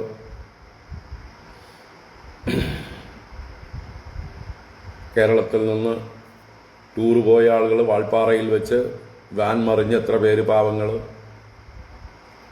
നിമിഷ നേരം കൊണ്ട് പോയി. അവർ പാട്ടും പാടി രസിച്ചു പോയതാണ്. അവസാനത്തെ അവർ പാടുന്ന രംഗങ്ങളൊക്കെ വീഡിയോകൾ വരുന്നുണ്ട്. അങ്ങനെ സന്തോഷിച്ച് പാട്ടും പാടി പോയവരുടെ അവസ്ഥ. അതുപോലെ തൃശ്ശൂർ പൂരത്തിന് വേണ്ടി വെടിക്കെട്ട് തയ്യാറാക്കിക്കൊണ്ടിരുന്ന അവരുടെ TV ചാനലുകാർ തന്നെ പോയി ലൈവ് എടുത്തിരിക്കണം. ഏതാനും ഈ വെടിക്കെട്ട് അപകടം നടക്കുന്നതിൻ്റെ 1 മണിക്കൂർ അരമണിക്കൂർ മുമ്പ്. ഇപ്പോൾ അവർ പോലും സംശയത്തിൻ്റെ നിഴലിലാണ്. അവർ വല്ലതും ഒപ്പിച്ചിട്ടുണ്ടോ എന്നുള്ളതാണ് ഇപ്പോൾ പലരുടെയും ചോദ്യങ്ങൾ. അന്വേഷിക്കേണ്ടതാണ്. കേന്ദ്ര ഏജൻസികൾ തന്നെ അന്വേഷിക്കേണ്ടി വരും എന്തൊക്കെയാണ് ഇതിൻ്റെ പുറകിൽ നടക്കുന്നത് എന്നുള്ളത്. എന്തായാലും അനേകം പേര് നിമിഷ നേരം കൊണ്ട് കത്തിച്ച അമ്പലായി. എത്ര വേദന സഹിച്ചിട്ടുണ്ടാവും അവർ. എന്ത് നേറുകയായിരുന്നു. എത്രയോ പേര് പരിക്കേറ്റ് ആശുപത്രിയിൽ കിടന്നു. 40ഓളം ആളുകളാണ് അവിടെ അപ്പോൾ പണിയിലുണ്ടായിരുന്നത് എന്നത് അവരുടെ ദൂരെ എവിടെയോ അവർക്ക് വേണ്ടി പൊതിച്ചോറുകൾ 40 പൊതിച്ചോറുകൾ പറഞ്ഞത് ഓർഡർ ചെയ്തത് അവിടെ വന്നിരിപ്പുണ്ട്. അത് കഴിച്ചിട്ടില്ല. ആ പൊതിച്ചോറുകൾ 40 ഉള്ളത് കൊണ്ട് അവിടെ 40 ആളുകൾ ഉണ്ടായിരുന്നു എന്ന് കണക്കാക്കപ്പെടുന്നു. അതിൽ 13 പേരുടെ കൺഫേമായി. ബാക്കി എത്ര പേര് എവിടെയൊക്കെ കിടക്കുന്നുണ്ട് എന്നുള്ളത്, ആശുപത്രിയിൽ എത്ര പേര് വെന്റിലേറ്ററിൽ, ICUവിൽ, എന്തെല്ലാം അവസ്ഥയിൽ, ഇനി അവരുടെ ജീവിതം എങ്ങനെ ഇരിക്കും. അപ്പം ഇതാണ് അസത്തായ ഈ ശരീരത്തിൻ്റെ അവസ്ഥ. No guarantee. ബാക്കി നമ്മൾ മെറ്റീരിയൽസ് എന്തെങ്കിലും മാർക്കറ്റിൽ നിന്ന് വാങ്ങിച്ചാൽ അതിന് 2 വർഷ ഗ്യാരണ്ടി, 5 വർഷ ഗ്യാരണ്ടി, 1 വർഷ ഗ്യാരണ്ടി, 10 വർഷ ഗ്യാരണ്ടി, 25 വർഷം ഗ്യാരണ്ടി വരെ കൊടുക്കുന്നുണ്ട് സോളാർ പാനൽസിന്. അല്ലേ? 25 വർഷ ഗ്യാരണ്ടിയാണ് നമ്മുടെ സോളാർ പാനൽസിന് കൊടുക്കുന്നത്. ഇങ്ങനെ പലതിനും പല ഗ്യാരണ്ടി കൊടുക്കുന്നുണ്ട്. ലൈഫ് ടൈം വാറണ്ടി എന്നൊക്കെ പറഞ്ഞ് ചിലതിന് കൊടുക്കുന്നുണ്ട്. പക്ഷേ ഏറ്റവും ഗ്യാരണ്ടി ഇല്ലാത്തത് മനുഷ്യ ശരീരത്തിന് മാത്രം. ഒട്ടും ഗ്യാരണ്ടിയില്ല. എപ്പോൾ വേണമെങ്കിൽ എന്ത് വേണമെങ്കിലും സംഭവിക്കാം. കണ്ടുകണ്ടങ്ങിരിക്കും ജനങ്ങളെ കണ്ടില്ലെന്ന് വരുത്തുന്നതും ഭവാൻ. അപ്പം അതാണ് അസത് ആത്മഭാവാത്. അസത്തിലുള്ള ആത്മബുദ്ധി. അനാത്മാവായിരിക്കുന്ന ശരീരാദികളിൽ എപ്പോഴും ഉണ്ടായി 6 വികാരങ്ങളോടുകൂടിയതാണ് ശരീരം. അസ്ഥി, ജായതേ, വർദ്ധതേ, വിപരിണമത്തെ, അപക്ഷീയതേ, വിനശ്യതി എന്നിങ്ങനെ ഷഡ്വികാരവത് സ്ഥൂല ശരീരം. മനുഷ്യരുടെ സ്ഥൂല ശരീരം 6 വികാരങ്ങളോടുകൂടിയതാണ്. അസ്ഥി ഉണ്ട് എന്നുള്ളൊരവസ്ഥ അമ്മയുടെ ഗർഭത്തിൽ ഉണ്ടാവുമ്പോൾ പറയപ്പെടുന്നു. ഉണ്ട്. എന്തെങ്കിലും വിശേഷമുണ്ടോ ആരെങ്കിലും ചോദിച്ചാൽ ഉണ്ട്, ആയിട്ടുണ്ട്, ആള് വന്നിട്ടുണ്ട്, പ്രസന്റ്. അല്ലേ? നമ്മൾ സ്കൂളിൽ അറ്റൻഡൻസ് വിളിക്കുമ്പോൾ പ്രസന്റ് ടീച്ചർ എന്ന് പറയും പോലെ ഉള്ളിലൊരാൾ പ്രസന്റ് എന്ന് പറയുന്ന അസ്ഥി എന്ന ഭാവമുണ്ട്, അസ്തിത്വം. അത് കഴിഞ്ഞ് ജായതേ 10 മാസം തികയുമ്പോൾ അമ്മയുടെ ഗർഭത്തിൽ നിന്ന് പുറത്തേക്ക് ജനിക്കുന്നു.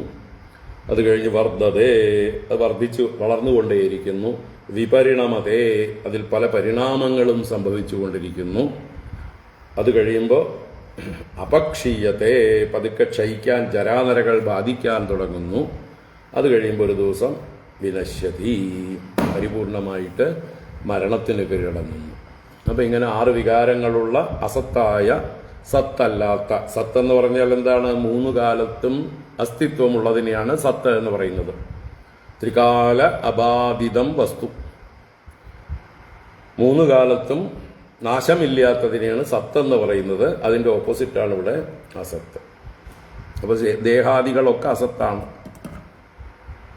പ്രകൃതിയിലുള്ള, സൃഷ്ടിയിലുള്ള സകലതും അസത്താണ്. മുമ്പൊരു ദിവസം ഉണ്ടായിരുന്നില്ല, പിന്നീടത് ഉണ്ടായി, അത് കാലത്തിൽ പരിണമിച്ചു കൊണ്ടിരിക്കുന്നു. ഒരു സുപ്രഭാതത്തിൽ ഈ ഉണ്ടായതെല്ലാം നശിക്കും, ക്രമത്തിൽ നശിച്ചുകൊണ്ടേയിരിക്കുന്നു. ഓരോന്നോരോന്നായിട്ട് കാണാതെയാവുന്നു. ചിലപ്പോൾ എല്ലാം കൂടി ഒന്നിച്ച് കാണാതാവുന്ന അവസ്ഥയും ഉണ്ടാവുന്നു. അപ്പം ഇതാണ് ലോകം. അങ്ങനെയുള്ള അസത്തായ വസ്തുക്കളെ സത്യമാണെന്ന് ധരിക്കുന്നതാണ്, നിത്യമാണെന്ന് ധരിക്കുന്നതാണ് നമ്മുടെ തെറ്റിദ്ധാരണ. എന്നിട്ട് അത് നശിക്കാൻ പാടില്ല എന്നുള്ളതായിട്ടുള്ള ഭയം, അതാണ് ഉദ്വേഗം, ഉദ്വിഗ്ന ബുദ്ധി. അങ്ങനെയുള്ള ഉദ്വിഗ്ന ബുദ്ധേഹേ അസദാത്മഭാവാത് ഭയം ഉണ്ടാകുന്നു, അല്ലെങ്കിൽ ഉദ്വിഗ്ന ബുദ്ധിയായിട്ട് മാറുന്നു. അപ്പൊ എങ്ങനെയായാൽ ഈ അസദാത്മഭാവം മാറി ഭയമില്ലാതെയാവും, ഉദ്വേഗമില്ലാതെയാവും? അതാണ് 4ാമത്തെ വരിയിൽ പറഞ്ഞത്. വിശ്വാത്മന യത്ര നിവർത്തത്തെ ഭീഹി. വിശ്വാത്മന, വിശ്വാത്മന എന്ന് പറഞ്ഞാൽ സർവാത്മന എന്ന് തന്നെ അർത്ഥം. വിശ്വം എന്ന് പറഞ്ഞാൽ സർവം, വിവിധ പ്രത്യയങ്ങളെ കൊണ്ട് അറിയപ്പെടുന്നത് വിശ്വം. പ്രത്യയങ്ങളെന്നാൽ നാമധേയങ്ങൾ തന്നെ, പല പല പേരുകളിൽ അറിയപ്പെടുന്ന ഈ പ്രപഞ്ചത്തിലെ സകല വസ്തുക്കളും സകല ഭൂതങ്ങളും, അപ്പം അത് സർവം എന്ന്. അപ്പോൾ വിശ്വാത്മന സർവാത്മന, എല്ലാം ആത്മാവാണെന്നുള്ള സത്യം ആർക്ക് അറിയാൻ കഴിയുന്നുവോ, എത്ര എപ്പോഴാണോ ഈ വിശ്വാത്മബുദ്ധി ഉണ്ടാവുന്നത്, തത്ര ഭീഹി നിവർത്തത്തെ, ഭയം നിവർത്തിക്കുന്നു. അപ്പോൾ നമ്മുടെ ഇപ്പോഴത്തെ ഉദ്വേഗം അഥവാ ഭയം അഥവാ ദുഃഖങ്ങൾ എല്ലാം തന്നെ കാരണം എന്താണ്? പ്രധാന രോഗം അസദാത്മഭാവമാണ്. അനിത്യങ്ങളായ വസ്തുക്കളെ ശാശ്വതമെന്നു കരുതുകയും നശിച്ചുകൊണ്ടിരിക്കുന്ന ദേഹാദികളിൽ ആത്മാവെന്നുള്ളതായിട്ടുള്ള ബുദ്ധിയും, ഇതുതന്നെയാണ് ഏറ്റവും ഭയകാരണം, ദുഃഖകാരണം. അപ്പോൾ ഇതെല്ലാം നമ്മൾക്കെല്ലാവർക്കും ഉള്ള രോഗമാണ്. ഈ അസദാത്മഭാവം എന്നുള്ളതൊരു രോഗമാണെങ്കിൽ അതിനുള്ള ചികിത്സയാണ് വിശ്വാത്മഭാവം. അതിനുള്ള ആദ്യത്തെ പടിയാണ് വിശ്വാത്മഭാവം, സർവാത്മഭാവം. ആ സർവാത്മഭാവത്തിലൂടെ ഉയർന്ന് പിന്നീട് അനശ്വരമായിരിക്കുന്ന ആ പരമചൈതന്യം, പരബ്രഹ്മം, അതാണ് ഞാനെന്നുള്ളതായിട്ടുള്ള അറിവിലേക്ക് ഉയരണം. അപ്പോൾ ആദ്യത്തെ പടി നമ്മുടെ ഇൻഡിവിജ്വാലിറ്റി ടു ടോട്ടാലിറ്റി, അതാണ് വിശ്വാത്മഭാവം. പാദോസ്യ വിശ്വാഭൂതാനി, ആ ഈശ്വരന്റെ ചെറിയൊരംശമാണ് വിശ്വമായി ഭവിച്ചിരിക്കുന്നത്. ത്രിപാദസ്യ അമൃതം ദിവി, അവന്റെ യഥാർത്ഥ വലിപ്പം ഈ പ്രപഞ്ചത്തെയെല്ലാം അതിക്രമിച്ച് നിൽക്കുന്നു. അവന്റെ 3/4 ഭാഗം ഈ പ്രപഞ്ചത്തെ അതിക്രമിച്ച് നിൽക്കുന്നു എന്ന് പറയുന്നത് ഇവിടെ കൃത്യമായിട്ട് 25%, 75% എന്നുള്ള റേഷ്യോ അല്ല ഇവിടെ പ്രസക്തം. ചെറിയൊരംശം മാത്രമാണ് ഈ മാനിഫെസ്റ്റഡ് യൂണിവേഴ്സ് ആയിട്ടിരിക്കുന്നത്. ബാക്കിയുള്ള വലിയ അവന്റെ ഭാവം, ആ ഈശ്വരന്റെ ബ്രഹ്മത്തിന്റെ സ്വരൂപം, അത് അൺമാനിഫെസ്റ്റ് ആണ്, അവ്യക്തമാണ്. ആ അവ്യക്തമാണ്, ആ അനന്തമാണ് യഥാർത്ഥത്തിൽ നമ്മുടെ ഓരോരുത്തരുടെയും സ്വരൂപം. അപ്പൊ ഈ വിശ്വമാണ് ഞാനെന്നുള്ള അറിവ് ചെറിയൊരറിവ് മാത്രമേ ആവുന്നുള്ളൂ, വിശ്വാത്മഭാവം. വിശ്വാത്മന എന്ന് പറഞ്ഞില്ലേ, സർവാത്മഭാവം എന്നുള്ളത് ആദ്യത്തെ പടി. ആ പടിയും കടന്ന് എല്ലാറ്റിനെയും അതിക്രമിച്ചുകൊണ്ട് പാദോസ്യ വിശ്വാഭൂതാനി ത്രിപാദസ്യ അമൃതം ദിവി എന്ന ആ തലത്തിലേക്ക് ഉയരണം. അപ്പോൾ എന്താണ് അതിനുള്ള മാർഗം? ഭഗവാന്റെ അച്യുതസ്യ പാദാംബുജോപാസനം നിത്യം. നിത്യം അച്യുതസ്യ പാദാംബുജോപാസനം. എന്നും എപ്പോഴും അച്യുതന്റെ, നാശരഹിതനായവന്റെ, നിത്യനായവന്റെ പാദാംബുജ ഉപാസനം. അത് തുടക്കത്തിൽ ഭഗവാനെ ഒരു മൂർത്തിയായി കൽപ്പിച്ച് ആ ഭഗവാന്റെ പാദത്തിൽ പൂജാദികളൊക്കെ ചെയ്യുകയും ഉപാസന ചെയ്യുകയും ഒക്കെ ചെയ്യൽ. അത് കഴിയുമ്പോൾ, കുറെ കഴിയുമ്പോഴാണ് മനസ്സിലാവുന്നത് ആ ഭഗവാന്റെ പാദം എന്നതാണ് ഈ വിശ്വം.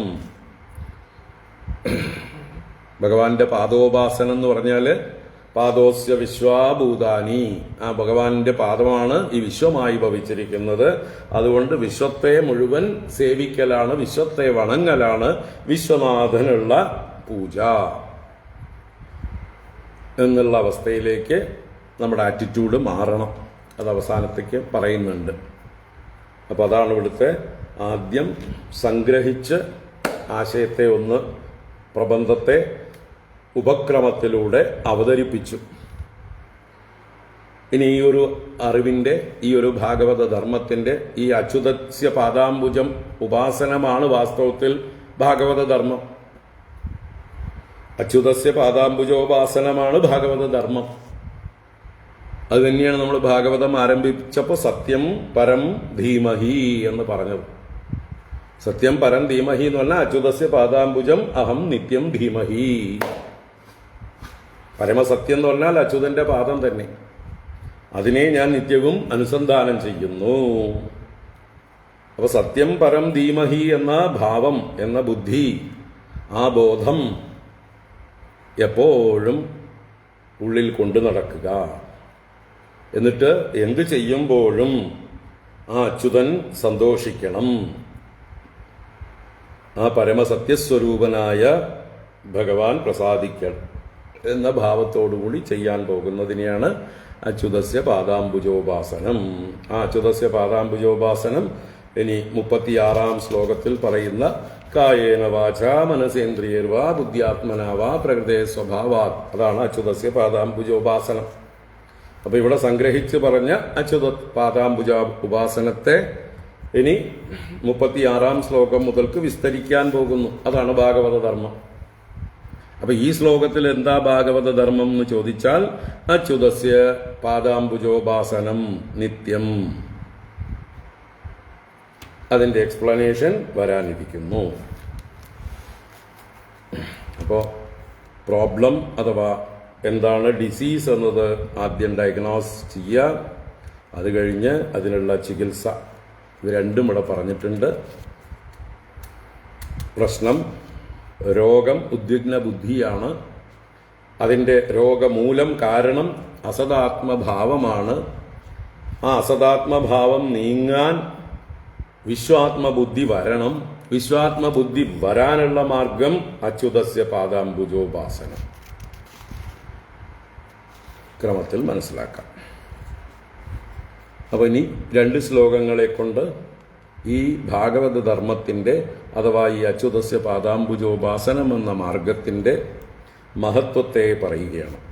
യേ വൈ ഭഗവതാ പ്രോക്താഃ ഉപായാഹ്യാത്മലബ്ധയേ അഞ്ജഃ പുംസാം അവിദുഷാം വിദ്ധി ഭാഗവതാൻ ഹിതാൻ യാനാസ്ഥായ നരോ രാജൻ ന പ്രമാദ്യേത കർഹിചിത് ധാവൻ നിമീല്യവാ നേത്രേ ന സ്കലേത് ന പതേതിഹ.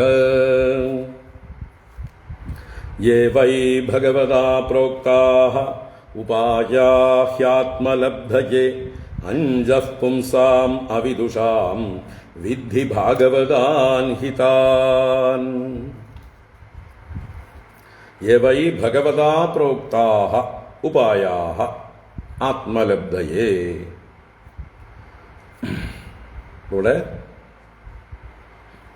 ഏ വൈ യാവയാണോ, വൈ എന്നുള്ളത് നിശ്ചയത്തെ പറയണോ, ഏതൊന്നാണോ ഉറപ്പിച്ചു പറഞ്ഞിട്ടുള്ളത്, ആരാൽ ഭഗവതാ പ്രോക്ത, ഭഗവാനാൽ പറയപ്പെട്ടിട്ടുള്ളത്. ഭഗവാനാൽ പറയപ്പെട്ടിട്ടുള്ളത് എന്ന് പറയുമ്പോൾ ഭഗവാൻ അനേക രൂപങ്ങളെടുത്ത് അനേക അവതാരങ്ങളെടുത്ത് ഈ ധർമ്മത്തെ ഉപദേശിച്ചിട്ടുണ്ട്. കൃഷ്ണാവതാരത്തിലും അർജുനന് ഉപദേശിച്ചിട്ടുണ്ട്, പിന്നീട് ഉദ്ധവന് ഉപദേശിക്കുന്നതാണ്. ഇതെല്ലാമുണ്ട്. ഇവിടെ നിമി നവയോഗി സംവാദമാണ്. അപ്പം അത് വളരെ മുമ്പ് നടന്നതായിട്ടുള്ള ത്രേതായുഗ കാലത്തുണ്ടായിട്ടുള്ള സംഭവമാണ്. അപ്പോൾ അവിടെയുള്ള ഭഗവാന്റെ അവതാരങ്ങൾ അതിനു മുമ്പുള്ളതായിട്ടുള്ള അവതാരങ്ങളായിരിക്കാം ഉദ്ദേശിച്ചിരിക്കുന്നത്. അല്ലെങ്കിൽ ത്രികാലജ്ഞാനികളായിട്ടുള്ള ഇവരുടെ നാവിൽ നിന്ന് കൃഷ്ണാവതാരത്തിൽ ഭഗവാൻ ഗീതയിലൂടെ ഉപദേശിക്കുന്ന കാര്യങ്ങളും വന്നു പോകും. എന്തായാലും ഭഗവാനാൽ പറയപ്പെട്ട ഉപായങ്ങൾ ഭഗവാൻ തന്നെ ഗീതയിലൂടെ അത് പറയുന്നുണ്ട്. ഞാനിത് പണ്ടേ പറഞ്ഞിട്ടുള്ളതാണ്.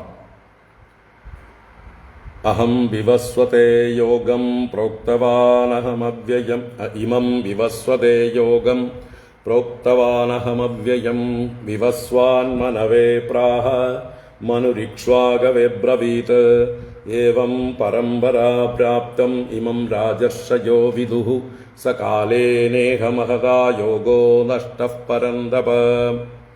അർജുനോട് ഭഗവാൻ പറയുന്നുണ്ട്, ഇമം നിനക്കിപ്പോൾ ഞാൻ ഉപദേശിക്കുന്ന ഇതേ യോഗം തന്നെ ഞാൻ മുമ്പ് വിവസ്വതേ വിവസ്വാനായിക്കൊണ്ട് സൂര്യഭഗവാനായിക്കൊണ്ട് പ്രോക്തം ഉപദേശിക്കപ്പെട്ടിട്ടുണ്ട്.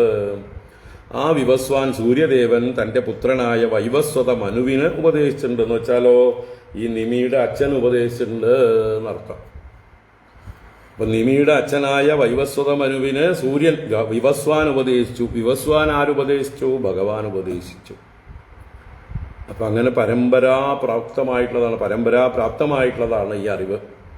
അതുകൊണ്ട് ഭഗവാൻ ഏത് രൂപത്തിൽ പറഞ്ഞിട്ടുള്ളതാണെങ്കിലും വേദങ്ങളുടെ രൂപത്തിലും ഭഗവാന്റെ വാക്കുകളാണ്, ഭഗവാന്റെ വാണികളാണ് വേദരൂപത്തിലും. ഋഷീശ്വരന്മാർ എന്താ പറയുക, അവരുടെ ധ്യാനത്തിലൂടെ തപസ്സിലൂടെ അവർ ആർജിച്ചെടുത്തത്, അവർ ദർശിച്ചെടുത്തത്. അപ്പോ ഭഗവതാ പ്രോക്ത ഉപായാഹ, ഭഗവാനാൽ പറയപ്പെട്ട ഉപായങ്ങൾ എന്തിന്? ആത്മലബ്ധയേ, ആത്മലബ്ധിക്കായിക്കൊണ്ട്. അസദാത്മഭാവം മാറാൻ, അല്ലേ? അസത്തിലുള്ള ആത്മഭാവമാണ് ആത്മനഷ്ടം.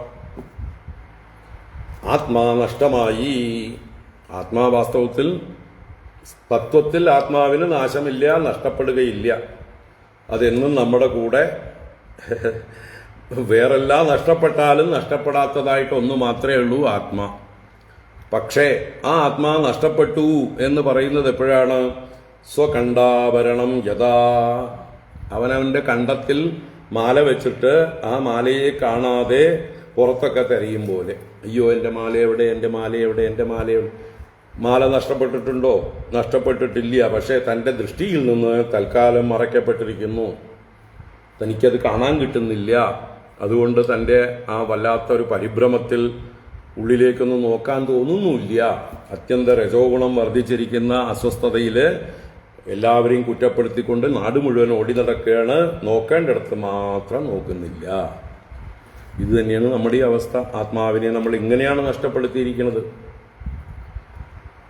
എല്ലാവരുടെയും ഈ പറഞ്ഞ സ്വരൂപജ്ഞാനം മറയ്ക്കപ്പെട്ടിരിക്കുന്നു, അല്ലേ? ഗീതയിൽ ഭഗവാൻ പറയുന്നില്ലേ, ധൂമേനാവ്രിജതേ വന്നിഹി യഥാ യഥാ ആദർശോ മലേന ച യഥോൽബേനാവൃതോ ഗർഭഃ തദാ തേനേതമാവൃതം ആവൃതം ജ്ഞാനമേതേന ജ്ഞാനിനോ നിത്യവൈരിണ കാമരൂപേണ കൗന്ദേയ ദുഷ്പൂരേണാനലേന ച. അപ്പോ അജ്ഞാനത്തിന്റെ പല തലങ്ങളാണ്: താമസം, രാജസം, സാത്വികം. ഇങ്ങനെ 3 തരത്തിലുള്ള മറകൾ ആത്മാവിനെ മറയ്ക്കുന്നു. സത്വഗുണം, രജോഗുണം, തമോ ഗുണം എന്നുള്ളതായിട്ടുള്ള 3 ഗുണങ്ങൾ ആത്മാവിനെ മറയ്ക്കുന്നു. അപ്പോൾ അതാണ് അസദാത്മഭാവം. അപ്പോൾ അതിന് ആത്മലബ്ധയെ ഇത് നേടിയെടുക്കാൻ നഷ്ടപ്പെട്ടതിനെ തിരിച്ചു പിടിക്കാൻ, ഡിസ്കവർ ചെയ്യാൻ, അതാണ് ആത്മലബ്ധി. അതിന് ഭഗവതാ പ്രോക്താഹ ഉപായാഹ. ആർക്ക് വേണ്ടി? അവിദുഷാം പുംസാം, അറിവില്ലാത്ത പുരുഷന്മാർക്ക്, മൂഢന്മാരായ ജനങ്ങൾക്ക് വേണ്ടി പോലും. അഞ്ചഹ എന്ന് പറഞ്ഞാൽ എളുപ്പത്തിൽ, ലളിതമായിട്ട്, വളരെ എളുപ്പത്തിൽ ഏത് അജ്ഞാനികൾക്കും ഈ ആത്മാവിനെ ലഭിക്കുവാനായിക്കൊണ്ട് ഏതെല്ലാം ഉപായങ്ങൾ ഭഗവാനാൽ പറയപ്പെട്ടിരിക്കുന്നുവോ, ഹിതാൻ ഭാഗവതാൻ ധർമാൻ വിദ്ധി, ഏറ്റവും ഹിതങ്ങളായിരിക്കുന്ന, എല്ലാവർക്കും ഹിതം പറയപ്പെട്ടിരിക്കുന്ന, ഹിതങ്ങളായ, വിഹിതങ്ങളായ ഭാഗവതാൻ ധർമാൻ വിദ്ധി, ഭഗവത് സംബന്ധികളായ, ഭഗവാനെ പ്രാപിക്കാനുള്ള ധർമ്മങ്ങളായിട്ട് അറിഞ്ഞാലും. അപ്പോൾ ഇപ്പോൾ നമ്മളെല്ലാവരും അന്ധന്മാരെ പോലെ ആയിരിക്കുകയാണ്. സത്യമറിയാത്ത അന്ധരാണ്. അങ്ങനെയുള്ള അന്ധന്മാർക്ക് ഈ സംസാരം ഭയാനകമാണ്. കല്ലും മുള്ളുകളും കുണ്ടും കുഴികളും നിറഞ്ഞ ഒരു മാർഗമാണ്. അപ്പോൾ ഈ കണ്ണ് കാണാത്തവർ എവിടെ ചവിട്ടിയാലും കല്ലാവാം, മുള്ളാവാം, കുണ്ടിൽ ചെന്ന് ചാടാം, അല്ലെങ്കിൽ കാലെരടി വീഴാം, വള്ളിക്കെട്ടുകളിൽ പോയി പെടാം, ഇഴജന്തുക്കളെ ചവിട്ടാം, എന്തപകടം വേണമെങ്കിൽ സംഭവിക്കാം. ആർക്ക്? അന്ധരായിട്ടുള്ളവർക്ക്. അതേ അവസ്ഥയാണ് ഇന്നിപ്പോൾ സത്യമറിയാത്ത അന്ധരായിരിക്കുന്ന നമ്മൾ ഈ ലോകത്തിലുള്ള ലൗകികരായിട്ടുള്ള എല്ലാവരുടെയും അവസ്ഥ. ഇനിയിപ്പോൾ എന്ത് വേണം? കണ്ണ് കാണാത്തവർ കണ്ണ് കാണുന്നവനെ വേണം ആശ്രയിക്കാൻ. അല്ലെങ്കിലോ വേറൊരു കുരുടനെ ആശ്രയിച്ചാൽ അന്ധേനൈവ നീയമാന യഥാന്താഹ എന്ന് ഉപനിഷത്ത് പറയും. ഒരു പൊട്ടക്കണ്ണനാൽ നയിക്കപ്പെടുന്ന പൊട്ടക്കണ്ണന്മാരുടെ കൂട്ടമായിട്ട് നമ്മളൊക്കെ മാറും. അപ്പോൾ പൊട്ടക്കണ്ണന്മാരെ അല്ല ആശ്രയിക്കേണ്ടത്, സത്യദർശികളായിരിക്കുന്ന ആളുകളെ വേണം ആശ്രയിക്കാൻ. നമ്മളെ വഴിതെറ്റിക്കാതെ കൊണ്ടുപോകുന്നതായിട്ടുള്ള ആളുകളെ ആശ്രയിക്കാം. അങ്ങനെയുള്ള ശാസ്ത്രങ്ങളെ ആശ്രയിക്കാം. ശാസനാത് ത്രായതേ ഇതി ശാസ്ത്രം. നമ്മളെ ഉപദേശിച്ച് നമ്മളെ രക്ഷിക്കുന്ന, നേരായ വഴി കാണിക്കുന്ന സദ്ഗ്രന്ഥങ്ങളെ മാത്രം ആശ്രയിക്കുക. സജ്ജനങ്ങളെ അഥവാ സത്യമറിഞ്ഞവരായ, വഴി നമ്മൾക്ക് വഴി കാണിക്കാൻ ഉത്തമ ബോധ്യമുള്ളതായിട്ടുള്ള ആളുകളെ മാത്രം ആശ്രയിക്കുക. അല്ലെങ്കിൽ കുരുടന്മാരെ ആശ്രയിച്ച് പിന്നാലെ പോകുന്ന കുരുടന്മാരുടെ ഗതിയായിരിക്കും എല്ലാവർക്കും സംഭവിക്കുക. ഈ ലോകത്തിൽ അതാണ് കൂടുതലും സംഭവിച്ചുകൊണ്ടിരിക്കുന്നത്. യഥാർത്ഥ സത്യം പറയുന്നവരടുത്ത് ആർക്കും വിശ്വാസവുമില്ല, ആരും ഓടിക്കൂടുകയും ഇല്ല. പറ്റിക്കാൻ വേണ്ടി വ്യാജന്മാർ ധാരാളമുണ്ട് ഈ ലോകത്ത്. അവർക്ക് തന്നെ വഴിയറിയില്ല. അങ്ങനെയുള്ള സത്യമറിയാത്ത വ്യാജന്മാരായിരിക്കുന്ന, ഉപജീവന മാർഗത്തിനായിക്കൊണ്ട് പലതും അഭ്യാസങ്ങൾ കാണിച്ചു കൊണ്ടിരിക്കുന്നതായിട്ടുള്ള തട്ടിപ്പ് വെട്ടിപ്പ് വിദ്വാൻമാരുടെ കയ്യിൽ പോയിട്ട് ഓരോരുത്തരും പോയി പെടും. അത് തന്നെയാണ് അന്ധേനൈവ നിയമാന യഥാന്താഹ. അവർക്കൊന്നും സത്യം പറഞ്ഞു തരാൻ അറിയില്ല, കാരണം അവർക്കേ അറിയില്ല.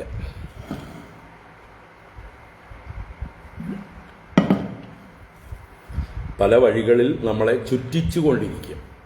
നേരായ വഴി കാണിക്കാൻ അറിയില്ല. വഴിയിൽ തന്നെ കിടക്കും നമ്മൾ.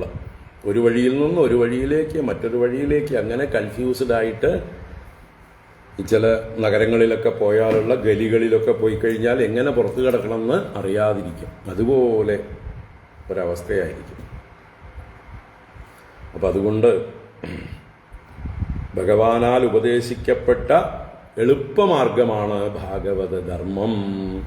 ഹിതകരമായിട്ടുള്ളതും അഞ്ചഹ എളുപ്പത്തിൽ സാധിക്കുന്നതുമായിട്ടുള്ള ആ മാർഗത്തെയാണ് ഭാഗവതാൻ എന്ന് പറഞ്ഞിരിക്കുന്നത്. ഭാഗവതാൻ എന്ന് പറഞ്ഞാൽ ഭാഗവത ധർമ്മങ്ങൾ എന്ന് അറിഞ്ഞാലും ഇതെല്ലാം ആത്മലബ്ധിക്കുള്ള മാർഗവുമാണ്. എളുപ്പമാർഗമാണ്, ആത്മലബ്ധിക്കുള്ള മാർഗമാണ്, ഹിതങ്ങളായ മാർഗങ്ങളാണ്. ഏത് അവിദ്വാൻമാർക്കും പ്രായോഗികമായിട്ടുള്ള മാർഗങ്ങളാണ്. ഇനി എന്താ വേണ്ടത്? അപ്പോൾ അങ്ങനെയുള്ള ശാസ്ത്രങ്ങളെയും ആ ശാസ്ത്രങ്ങൾ ഉപദേശിക്കുന്ന ഗുരുക്കന്മാരെയുമാണ് സമീപിക്കേണ്ടത്. തദ്വിദ്ധി പ്രണിപാതേന പരിപ്രശ്നേന സേവയാ ഉപദേക്ഷ്യന്തി തേ ജ്ഞാനം ജ്ഞാനിനഃ തത്വദർശിനഃ.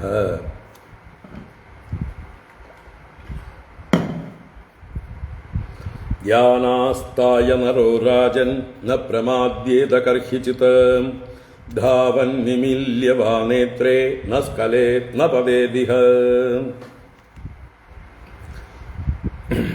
യാനാസ്ഥായ നരോ രാജൻ, ഹേ രാജൻ അല്ലയോ നിമി രാജാവേ, നിമി ചക്രവർത്തിയെ കവി സംബോധന ചെയ്യണം ഹേ രാജൻ എന്ന്. അല്ലയോ രാജൻ, നരഹ യാൻ ആസ്ഥായ, ഒരു നരൻ, നരൻ എന്ന് പറഞ്ഞാൽ മനുഷ്യത്വമുള്ളവൻ,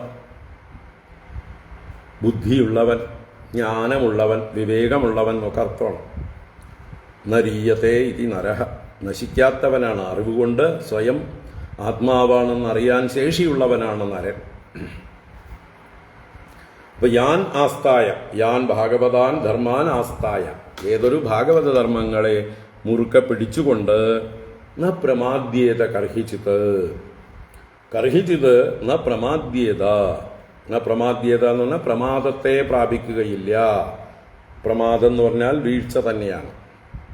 പ്രമാദം എന്നുള്ളത് വീണ്ടും തിരിച്ച് മൃത്യുവിലേക്കുള്ള പതനം, സംസാരത്തിലേക്കുള്ള പതനം. പ്രമാദോ വൈ മൃത്യു എന്ന് സനൽകുമാര മഹർഷി പറഞ്ഞിട്ടുണ്ട്.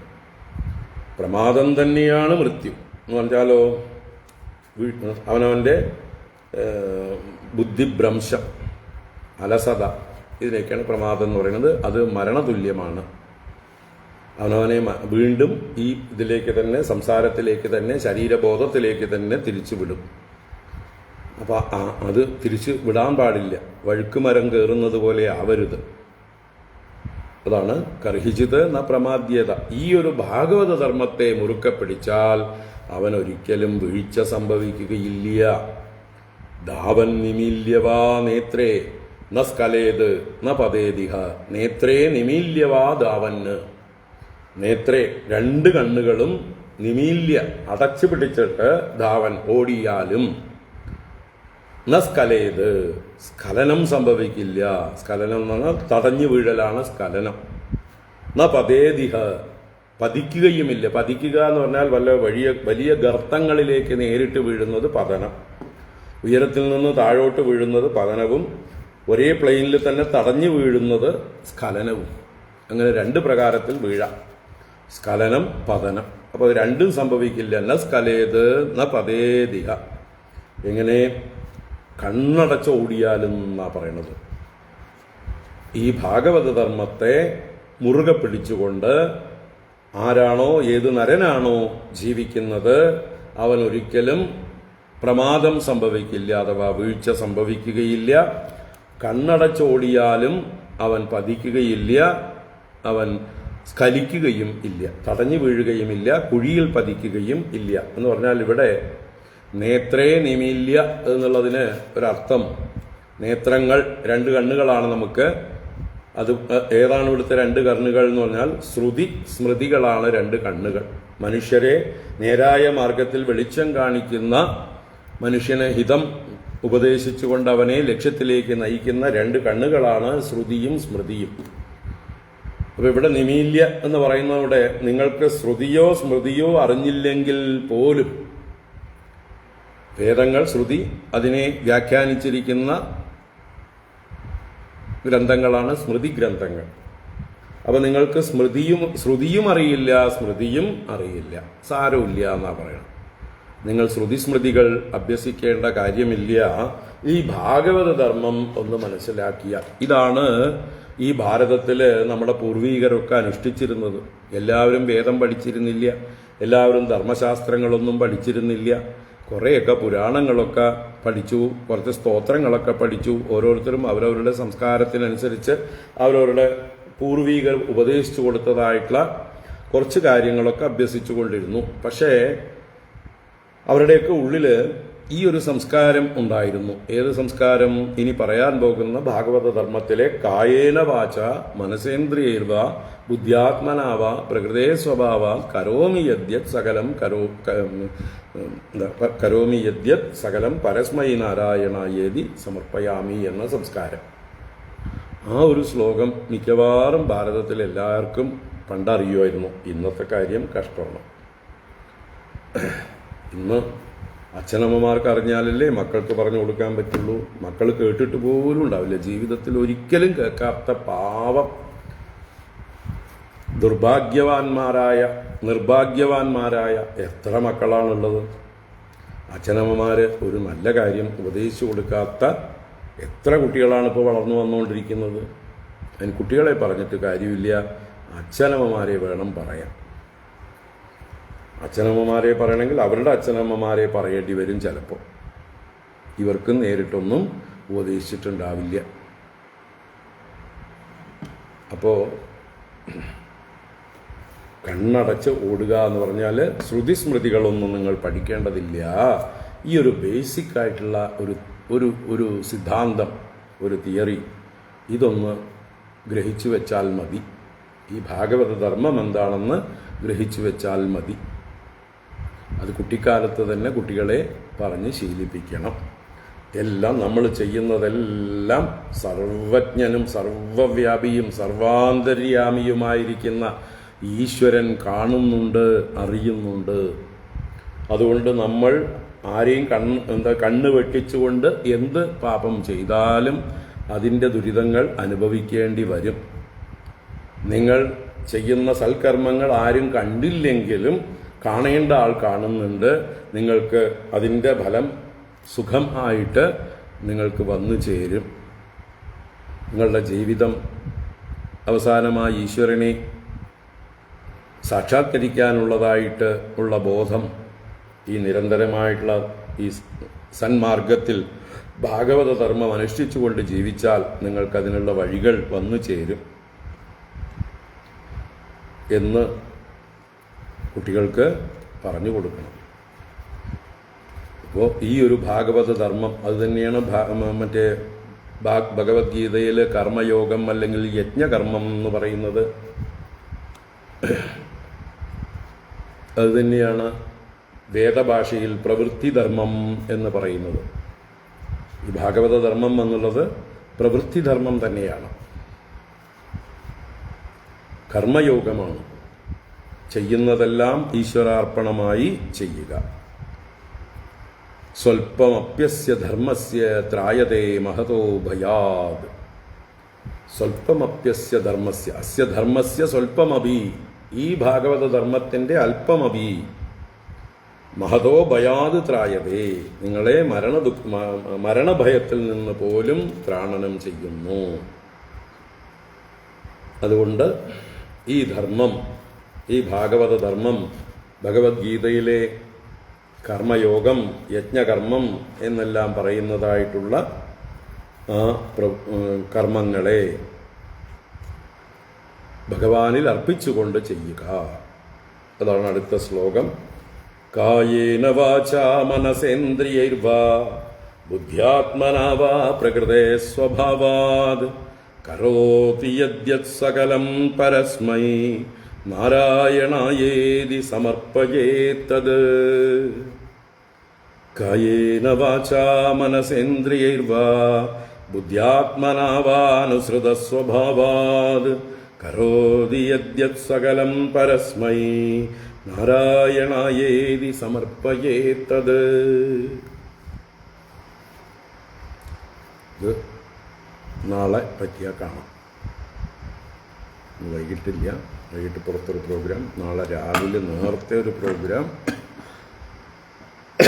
വൈകുന്നേരം വേറൊരു പ്രോഗ്രാം, ഇടയ്ക്ക് ഉച്ചയ്ക്ക് ഇവിടെ ഉണ്ടെങ്കിൽ നോക്കാം. മറ്റൊന്നും ഉണ്ടാവില്ല. കോഴിക്കോട്